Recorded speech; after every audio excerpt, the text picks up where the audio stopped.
Yeah, good to see you as always, Evening, James. We're going to start with the fallout, really, from what's been going on in Ukraine, a situation that changes very rapidly day after day. It's sometimes quite hard to keep up. That's right, and there are lots of different versions of events across news websites, depending on their political leaning, whether they're pro-Russian, pro-European, pro-American, etc. So Cossacks and Tartars, you don't hear much about those. You don't, and unfortunately I don't now. read their languages very well either, so I don't know what their speculations are. But just to show you some of the headlines that we've been seeing in the last 24 hours or so, a lot of talk about whether or not this is, you know, a build-up to some sort of proxy war between Russia on one side and the EU and the US on the other. The White House stressing that it absolutely isn't from their point of view. Yes, because you've been having statement after statement coming out. The White House says Russia must respect Ukrainian sovereignty. That's right. And then Russia hits back saying, don't make this a battle between East and West. I mean, they're literally statements flying over the head of Ukraine. I suppose from the US-EU perspective, there hasn't been any interference. This is a Ukrainian grassroots movement, and you have to leave the people decide for themselves. And if they're deciding in the direction of democracy and looking to the West, well, so be it. Yeah. Whereas the Russians are like, well, we don't believe you weren't interfering. We believe that there was a coup d'etat. So I'll just show you, well, not quite a coup d'etat, but in any case, defence websites then yes, an armed mutiny is what the Prime Minister of Russia called it. That's right. So it's very, very different narratives indeed, and where the truth is probably somewhere in between as usual. Putin drills ground troops at a doorstep of a fragile Ukraine. I suppose that was the big story today, the fact that Putin is making some military noises and giving people the impression that he might be willing to act for Russia's interests. They say it's got nothing to do with what's going on. Oh, that's right. They're just, they're doing a little bit of exercise. Just a routine. That's right. Keeping their, what would you say, heart rate up.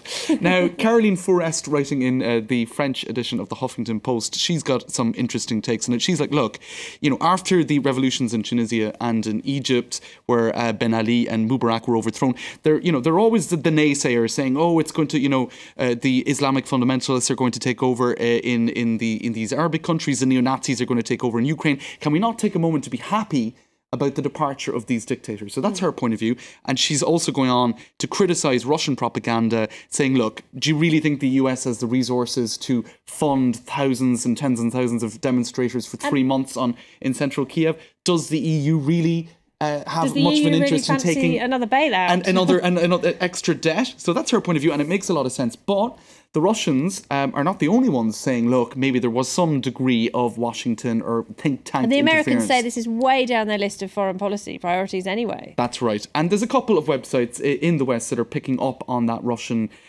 on those Russian rumours. For example, there is that video that was quite interesting that came out a month or two back with if I could find her name, I have it jotted down. Victoria Nuland. That's right, Victoria Nuland of the US State Department. She said, F the EU. That was the line that got an awful lot of interest. But there was an awful lot of kind of talk about this person or that person would be convenient for the US in a new, more Western orientated government. So some websites are pointing to that to say, oh, look, the US was clearly on some strategic level behind the scenes interested to see things go in this direction. One thing the Americans, the Russians, the Europeans and the Ukrainians all appear to be agreed on is that they don't want the country to split up. So that's right. That's one thing at least. That's right. And just one other element that I suppose from a Russian perspective points to those nasty Westerners getting involved, or I suppose Americans, etc., interfering, is this video. Let's roll an extract of I Am a Ukrainian. It's had over 7 million hits on YouTube, Laura. Let's take a look.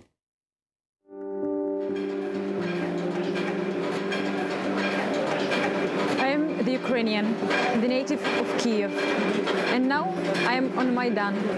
We want to be free. I know that maybe tomorrow we will have no phone, no internet connection, and we will be alone here. And maybe policemen will murder us one after another when it will be dark here.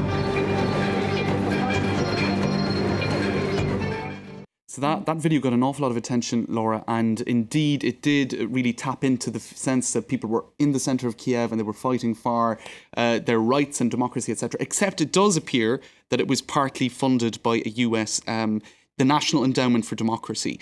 So you could say, look, maybe there was an element of trying harvesting that grassroots movement and getting the voice out there. So there you go. I suppose there's truth on both sides. This is one that's going to go on for a long time, I think. Certainly. Now, we've been talking a lot this week about Uganda. Earlier this week, the president signed in a new law on homosexuality, essentially tightening up some of the toughest laws in the world already. That's right. Life sentences for people who are found guilty of engaging in homosexual activity.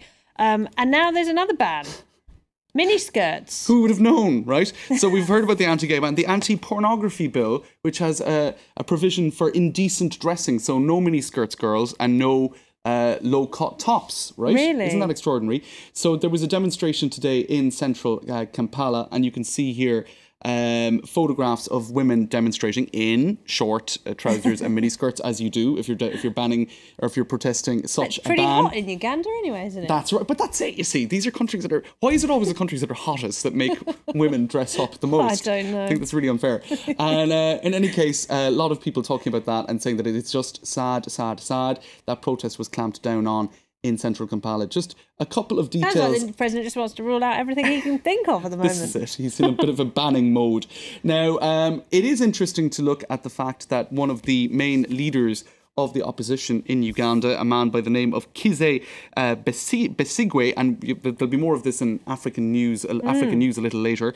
He has spoken out against that law, the anti-homosexuality law, saying that homosexuality is not foreign and that the issue is being used to divert attention from domestic matters. Brave man. That's right. Certainly a brave man, because very, very few people would say that in Uganda in the current climate, it appears. Absolutely.